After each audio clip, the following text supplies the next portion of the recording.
Santexnika deganda ko'pchilik ko'z oldiga kran, rakvina va quvurlar keladi. Lekin aslida santexnika smyslni ochganingizda ichidan suv tushishi va suv qayerga ketishi va suvni to'g'ri olib kirish va issiq suv qayerdan kelishi, bularning hammasi santexnika bo'ladi va santexnika ishlaridan hammasi mana shuni ichiga kiradi. Bularning hozir hammasini men sizlarga batafsil tushuntirib beraman. Video davomida undan oldin like bosib, kommentariyada savollaringiz bo'lsa yozib qoldiring. Oddiyroq aytsam, santexnikani vazifasi 3 turga bo'linadi. Suvni olib kirish va uni to'g'ri foydalanish va uni xavfsiz tarzda olib chiqib ketishga bo'linadi. Mana shu 3 ta qism har bitta uyda juda muhim ahamiyatga ega. Hammasi uyingizga kirib keladigan asosiy suv quvurlaridan boshlanadi. Suv avval umumiy kran, hisoblagich va kerak bo'lsa filtrdan o'tadi. Keyin ichki quvurlar orqali oshxona, hammom, unitaz va kir yuvish mashinasiga va boshqa nuqtalarga tarqaladi. Uy egasi asosiy sistemada suv qayerdan o'tishi kerakligini bilishi kerak. Chunki uyda baxtsiz hodisalar bo'lishi mumkin, suv krani ishlamay qolishi mumkin, quvurdan suv yorilib, otilib chiqishi mumkin. Mana shu paytda asosiy sistemadan suv o'tishi qayerda bo'lishini uyda egasi har doim bilishi shart. Uyga kirayotganda suv odatda sovuq bo'ladi. Uni bir qismi to'g'ridan-to'g'ri sovuq suv quvuriga ketadi. Ikkinchi qismi esa qozon va suv isitgichga kirib, isitilgandan keyin alohida quvur orqali kran va dushga yetib keladi. Quvurlardan kelib turgan issiq va sovuq suv semestirda aralashib, siz xohlagan haroratdagi suvni hosil qilib chiqarib beradi.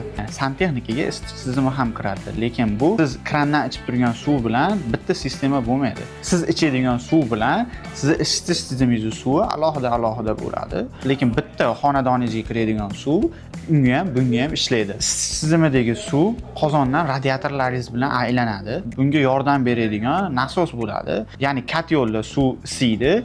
Nasos bo'lsa buni radiatorlaringizga yo'naltiradi. Radiatorlaringiz isishni boshlab xoningiz isiydi va bu suv yana katyolga qaytib keladi va mana shunaqa yo'l bilan sizni uyingiz isishni boshlaydi. Mana suv kirishi va qayerlarga o'rnatilishi kerakligini gaplashib oldik. Endi suvni qayerga chiqib ketishi haqida gaplashamiz. Rakvina, dush, vanna va unitazdan chiqqan suv oqava quvurlarga tushadi. Keyin u ichki kanalizatsiya va umumiy kanalizatsiyaga borib tushadi. Sizlarga yana bitta muhim eslatma aytib o'taman.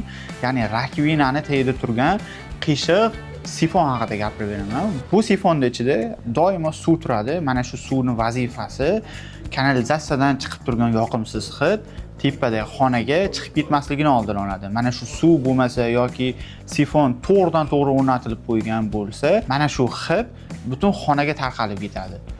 Sifonni to'g'ri o'rnatish xonani hidini o'zgarib ketmasligiga katta ta'sir qiladi.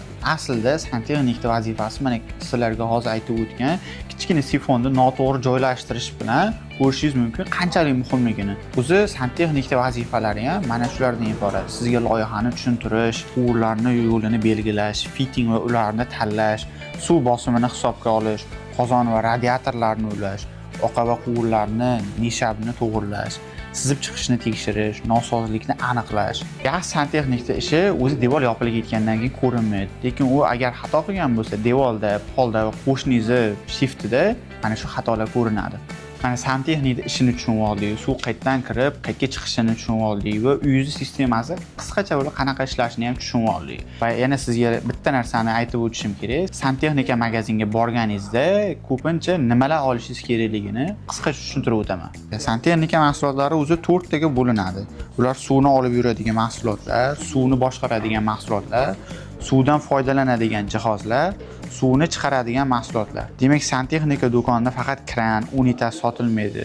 Uy ichidagi butun suv isitish va oqava tizimini qurishga kerak bo'ladigan yuzlab mahsulotlar bo'ladi. Xulosa qilib aytadigan bo'lsam, santexnika faqat ko'zimiz ko'radigan kran yoki unitaz emas, u toza suvni uyga olib kiradigan, kerakli joylarga tarqatadigan, isitadigan va ishlatilgan suvni xavfsiz chiqarib yuboradigan katta tizim. Kran va unitaz hozir biz ko'rib turgan santexnikani ozgina bir qismi xolos. Mana sizlarga qo'ldan kelgancha santexnika nimaligini, qanaqa ishlash kerakligini sizlarga tushuntirib berdim. Agar video yoqqan bo'lsa, like bosing, podpiska bosing, kommentariyada o'zingiz fikringizni yozib qoldiring, yana nimalarni tashlab o'tganimni gapirib o'ting. Keyingi videolarda fitting o'zi qayerga ishlaydi, qanaqa ishlaydi va sizni ishingizni aynan qanaqa qilib yengillashtirib beradi. Mana shularni batafsil tushuntirib beraman. Fittinglar turlarini ham hammasini bir boshidan boshlab gapirib tushuntirib beraman sizlarga. Keyingi videolar o'tkazib olmaslik uchun hozirgi videoga like bosib, obuna bo'lib, qo'ng'iroq tugmasini bosib qo'yinglar. Shunda keyingi videolarni ham batafsil chiqib turadi va izohlarda обязательно o'zligini xulosalarni yozib ketinglar. Keyingi sonlarimizda ko'rishguncha xayr.